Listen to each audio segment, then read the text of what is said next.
솔로지옥의 최민아수 씨를 보면 한 가지 흥미로운 모습이 관찰됩니다. 끊임없이 타인의 선택에 목매고 자신이 누군가의 1순위가 아니라고 느끼는 순간 즉각적으로 불안해하죠. 많은 분이 이런 모습을 두고 자존심은 높은데 자존감은 낮은 사람이라고 비유하곤 합니다. 이처럼 자존심은 이기적인 자기애, 자존감은 건강한 자기애라고 불립니다. 혹시 이 부분에 의문을 가져보신 적은 없나요? 정말 자존심은 나쁜 것이고 자존감은 좋은 것이라고 단정할 수 있을까요? 분명 둘 사이에는 차이가 있는데 도덕성을 기준으로 이렇다 하기에는 그 기준이 참 모호하죠. 사실 이 둘 모두가 우리 자아를 지탱하는 축입니다. 문제는 자존심이라는 엔진은 거대한데 이를 조절할 자존감이라는 핸들이 고장났을 때 발생하죠. 엄밀히 말해 자존심은 부정적 개념이 아닙니다. 외부 공격으로부터 나를 보호하는 자아의 면역체계이자 생존을 담당하는 편도체의 영역이죠. 적절한 자존심은 무시당하지 않게 스스로를 방어하거나 자극을 받아 자신을 발전시키는 동력이 됩니다. 중요한 것은 이 엔진이 타인의 인정이라는 외부 연료로만 가동될 때입니다. 심리학자 알프레드 아들러는 최민아수 씨처럼 타인의 관심이 다른 곳으로 향할 때 극도로 민감해지는 현상을 가짜 우월성으로 설명합니다. 겉으론 당당해 보이지만 내면의 열등감을 감추기 위해 타인의 관심이라는 전리품에 집착하게 되는 것이죠. 그래서 이목을 빼앗기거나 자신에게 부정적 반응이 돌아오면 이를 해결하기 위해 상대를 깎아내리거나 비꼬는 나르시시스트적 방어 기제를 내뿜게 됩니다. 그렇다면 이를 통제할 핸들인 자존감은 대체 어디서 올까요?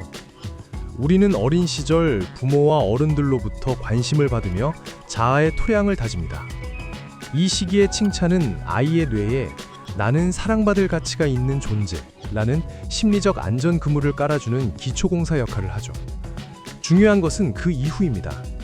다양한 경험을 통해 타인의 인정이라는 수동적 보상에서 벗어나며 비로소 입체적인 자존감이 형성됩니다. 내가 직접 시도하고 선택해서 얻어낸 결과를 맛보는 자율적 유능감에 익숙해지는 단계로 넘어가는 거죠. 타인의 박수 소리가 없어도 내 안에서 스스로 만족감을 만들어내는 회로가 구축되어야 비로소 어떤 길에서도 흔들리지 않는 핸들이 장착됩니다. 기억해야 할 것은 이 과정에서 성취뿐만 아니라 실패의 경험도 양분이 된다는 사실입니다. 운동을 할 때 근육이 미세하게 파열되고 그 틈이 메워지며 더 단단해지듯 내가 선택한 시도가 실패했을 때 혹은 타인의 부정적인 반응과 마주할 때 우린 비로소 단단해질 기회를 얻습니다. 이게 단지 심리적인 느낌일까요? 실제로 자존감은 우리 뇌와 직접적으로 연관되어 있습니다. 앞서 언급한 편도체가 자존심이 상할 때 비상벨을 울려댄다면 이때 브레이크를 밟는 것은 고등 인지를 담당하는 전두엽입니다. 불편한 상황과 껄끄러운 감정마저 스스로 소화시키는 것, 이 과정에서 더 나은 관계를 위한 판단력이 생기죠. 하지만 외부 보상에만 길들여진 자아는 작은 스크래치에도 비명을 지르며 이를 무마하기 위해 몸부림치고 상황을 악화시키고 맙니다. 결국 자존감을 키운다는 건 뇌 훈련과도 같은 것이죠. 아마 우리가 말했던 자존심은 강한데 자존감이 낮은 상태란 인정 욕구에 사로잡혀 타인의 시선이라는 감옥에 갇힌 것과 가까울 겁니다. 이런 맥락에서 아들러는 과제의 분리를 말합니다. 남이 나를 어떻게 보느냐는 그 사람의 과제이고 내 가치를 지키는 것은 나의 과제라는 선언입니다. 타인의 반응까지 내 영역이라 착각하며 엔진을 과열히 시키다 보면 연료는 점점 떨어지고 이리저리 헤매며 길을 잃기도 합니다.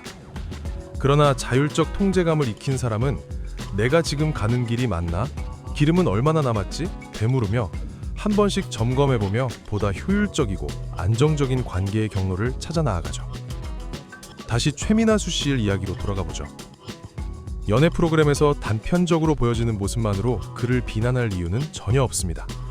그가 여전히 똑똑하며 매력적인 사람인 건 변치 않는 사실이니까요. 그저 사랑받고 싶은 순간 누구나 가질 수 있는 우리 안에 익숙한 얼굴 중 하나를 보여줬을 뿐입니다. 지금 중요한 건 성찰입니다. 혹시 스스로가 자존심이 센 줄 알았는데 막상 자존감이 낮다고 느껴본 적 있으신가요? 그렇다면 타인의 과제를 내 등에 짊어지고 스스로를 괴롭히고 있는 것은 아닌지, 부족한 나를 그대로 인정할 용기가 부족했던 것은 아닌지 돌아보는 것이 좋겠습니다. 단, 자존심이라는 엔진은 끄지 마십시오. 대신 자존감이라는 핸들을 단단히 잡으십시오. 타인의 시선과 나의 가치를 분리해내고 불편한 상황과 직면하며 성장하는 것. 그것이 가끔은 미로처럼 느껴지는 인간관계에서 당신을 안내해줄 진짜 순력일 테니까요. 지금까지 에고노트였습니다. 시청해주셔서 감사합니다.